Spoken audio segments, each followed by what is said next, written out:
যেটা আপনি রোপণের পরে মাত্র 1.5 মাস পর থেকেই ফলন দেওয়া শুরু করে। একটানা 10 মাস পর্যন্ত আপনি রানিং একটা অ্যামাউন্ট কিন্তু এখান থেকে আপনাদের যদি একটা মরা গাছ দেখায় আমি, একটা, দুইটা, তিনটা, চার বিষয় খেয়াল রাখতে হবে যে আসলে আমি কেমন জমিতে রোপণ করতেছি, আমার এই জমিটাতে লতি কচুর ফলনটা ভালো হবে। জমির চারা আমি আপনাদেরকে আগেও দেখাইছি, রানিং জমির চারাগুলো অনেক সময় বিক্রি করি, অনেক সময় বিক্রি করি না, ওটা আমার এমনি ফেলে দিতে হয়। দেশ ও দেশের বাইরে থেকে যে বা যারা আমাদের আজকের ভিডিওটা দেখছেন সকলকে জানাই আন্তরিক শুভেচ্ছা ও অভিনন্দন।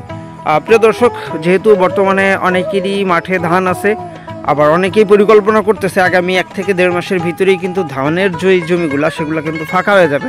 তা আসলে এমতো অবস্থাতে কোন ধরনের ফসলটা চাষ করলে বেশি লাভবান হওয়া যায়, কারণ যেহেতু আমাদের সিজনালি কিছু চাষবাস আছে, ধান, পাট, তারপরে রসুন, পেঁয়াজ ইত্যাদি এই ধরনের বিভিন্ন চাষের সাথে আমরা অনেকেই সম্পৃক্ত আছি। তো অনেকেই কিন্তু এর ভিতর থেকে চাই যে একটু ভিন্নধর্মী এমন কিছু একটা চাষ করতে যেটাতে আমি এককালীন না দীর্ঘদিন যাবৎ ফলন পাবো। সেরকমই একটা জাত কিন্তু যশোরের এই লতিরাজ কচুটা, যেটা আপনি রোপণের পরে মাত্র 1.5 মাস পর থেকেই ফলন দেওয়া শুরু করে, আর একটানা 10 মাস পর্যন্ত আপনি রানিং একটা অ্যামাউন্ট কিন্তু এখান থেকে পাবেন। যেটা আমি মূলত বিগত 5.5-6 বছর আগের থেকে এই চাষটার সাথে সম্পৃক্ত। তার জন্যই অনেকেই প্রশ্ন করে যে ভাই আসলে এই চাষটাতে লাভ বা ক্ষতির দিকটা কেমন, বা গাছে ফলন কিভাবে কি পরিমাণে দেয়। তা আসলে ফলন কিভাবে দেয় একটা প্রশ্ন আসলে সঠিক কোনো উত্তর হয় না, কারণ 33% 11 মণ লতিও হয়, আবার 33% 5 মণও হয়। এটা আপনার জায়গার উপরে বিবেচনা করে, তারপরে কেমন জমি থেকে চারা সংগ্রহ করতেছেন সেটার উপরে বিবেচনা করে, সার ওষুধের দিক বিবেচনা করে। একটা দেখেন, আপনাদের যদি একটা মরা গাছ দেখায় আমি, একটা, দুইটা, তিনটা, চারটা, পাঁচটা, এই যে নিচের দিক থেকে আরও দেখা যাচ্ছে গাছটা কিন্তু একেবারে শেষ, মানে ডেট ওভার হয়ে গেছে। তারপরেও কিন্তু এই যে এখনো পর্যন্ত মরা গেছে এরকম অবস্থা দেখা যাচ্ছে। তা সেই হিসাবে আসলে বলা যায় না যে আসলে আপনি কেমন ফলন পাবেন, দেওয়ার মালিক আল্লাহ। সর্বোচ্চ আমি চেষ্টা করতে পারি, সর্বোচ্চ চেষ্টাটা আপনাকে করতে হবে পুরাতন জমির চারাটা সংগ্রহ করার জন্য, সেটা যেখান থেকেই হোক। আর একটা বিষয় খেয়াল রাখতে হবে যে আসলে আমি কেমন জমিতে রোপণ করতেছি, আমার এই জমিটাতে লতি কচুর ফলনটা ভালো হবে কিনা। এই বিষয়টা যদি আপনি জেনে শুনে চাষ করতে পারেন তাহলে কিন্তু এখান থেকে বেটার ফলনটা পাবেন। যেহেতু আমি নিজে দীর্ঘদিন যাবত এই চাষের সাথে যুক্ত আছি, অনেকেই প্রায় 53-54টা জেলাতে আমি চারা ডেলিভারি করি বা করছিও। অনেকেই চাষ করে অনেক বেশি সফলতা অর্জন করছে, অনেকেই দেখা যাচ্ছে চাষ করতে যায় ক্ষতির সম্মুখীন হয়েছে। তো এটা স্বাভাবিক।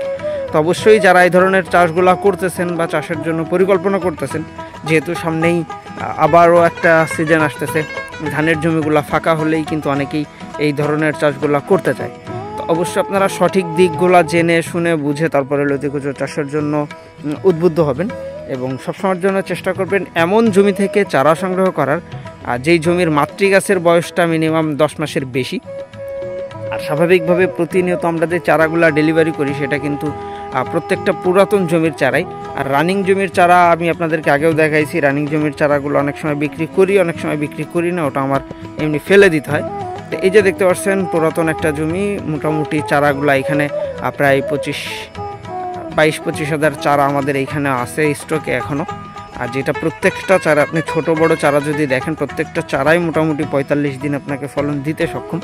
সেটার একটা উদাহরণ আপনাকে দেখাতে পারি, এরকম ছোট্ট সাইজের চারাগুলোও যদি আপনি দেখেন সেইটা থেকেও কিন্তু আপনি লতি পাবেন। তা যেহেতু আমাদের এটা পরবর্তী সময়ের জন্য আমরা চারাগুলো রেডি রাখতেছি, এই যে দেখেন তার একটা জ্বলজ্বন্ত উদাহরণ।